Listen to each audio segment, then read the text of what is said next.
Okay, so this week, we're looking at a really interesting idea.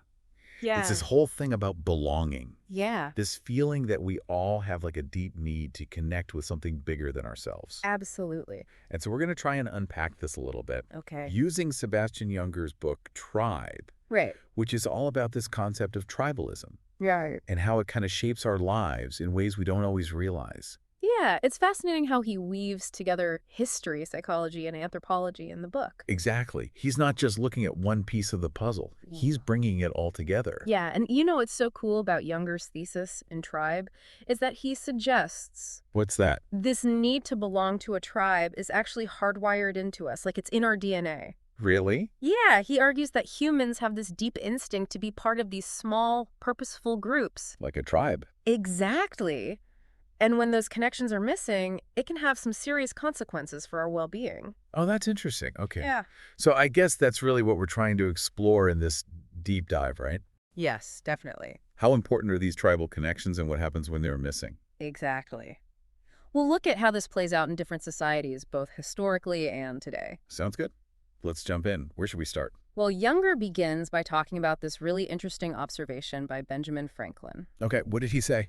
Well, back in the 1700s, Franklin noticed that English settlers in America, Right. they often left their own communities to join Native American tribes. Really? But the reverse almost never happened. Huh. That's strange. Why would they do that? Yeah, it's a good question, right? It seems kind of backwards. You'd think it'd be the other way around. Exactly. And Younger says this phenomenon actually tells us a lot about the allure of tribal life. Okay, so what's so appealing about tribal life then? Well, Younger thinks it goes back to our evolutionary past. How so? Well, for most of human history, we lived in small groups where we relied on each other for survival. Right. So this need to belong, it's not just some cultural thing, it's deeply ingrained in us. Like an instinct almost. Exactly. And he uses combat veterans as a powerful modern example. Go on. You know how veterans often miss that camaraderie they felt with their platoon? Yeah. Well, Younger suggests that's because those intense bonds in combat are like a modern-day tribe. Wow, I never thought of it that way. These soldiers depend on each other for their lives. Mhm. They share a common purpose. They experience incredible highs and lows together. So when they come home and lose those connections, Yeah, it can be really tough. and Younger's saying that this might explain why some veterans struggle with PTSD. Right. That loss of connection, that feeling of isolation can really take a toll. Wow, that's heavy. It is. But let's go back to those English settlers for a second. Sure. You said they were drawn to tribal life. Right. But what was it specifically about Native American society that appealed to them?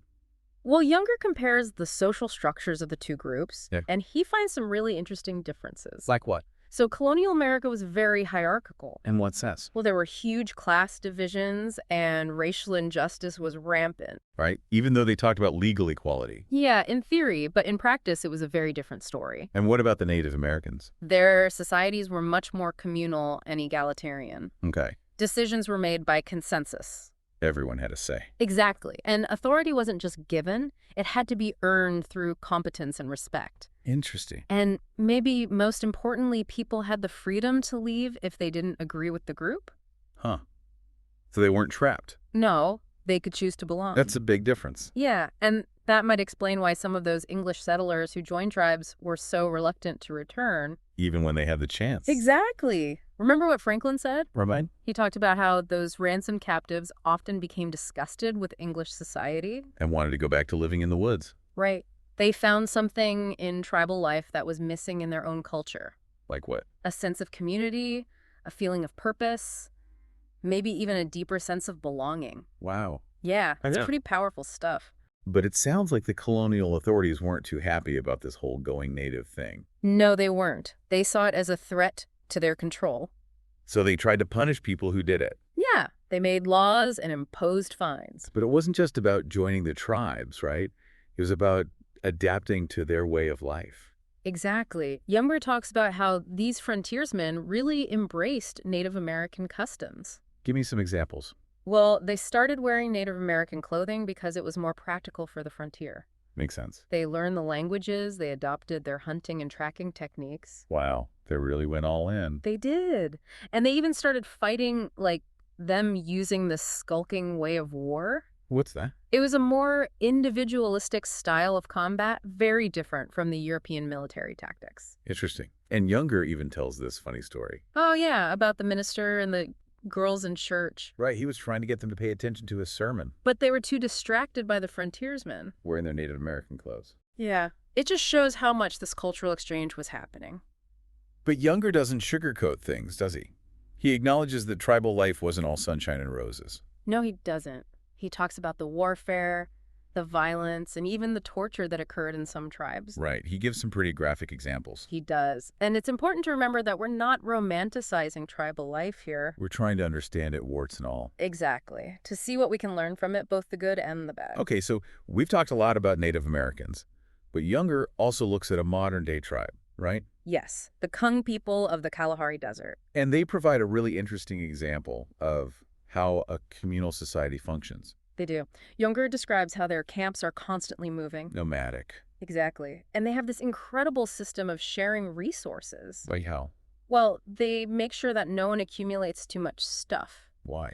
It's all about preventing inequality and maintaining a sense of balance within the group. So no one goes hungry or feels left out. Right. And what's amazing is that despite living in a harsh environment, the Kung have a relatively relaxed pace of life. Really? Yeah, Yeah. they don't work themselves to the bone like we often do in modern society. Even though they have less stuff. Exactly. And Younger suggests that this way of life actually gives us a glimpse into our own evolutionary past. How so? Well, he thinks that early humans probably lived in similar small nomadic bands. With lots of sharing and cooperation. Right. And he points out that these groups were also very intolerant of anyone trying to dominate or control others. So they had ways of keeping people in check. Oh, yeah. They use things like ridicule shunning and even group execution in extreme cases. Well, that's serious. It was. They understood that the survival of the group depended on everyone working together and playing by the rules. That makes sense. Yeah. So let's talk about modern society then. Okay. It seems like we've lost a lot of that sense of community and belonging. We have. And Younger argues that this isolation is having a real impact on our mental health. In what way? Well, despite all our advances in technology and medicine, Right. we're seeing higher rates of depression, anxiety, loneliness, even suicide. And he compares this to tribal societies. Yeah, where these problems were much less common. But why is that?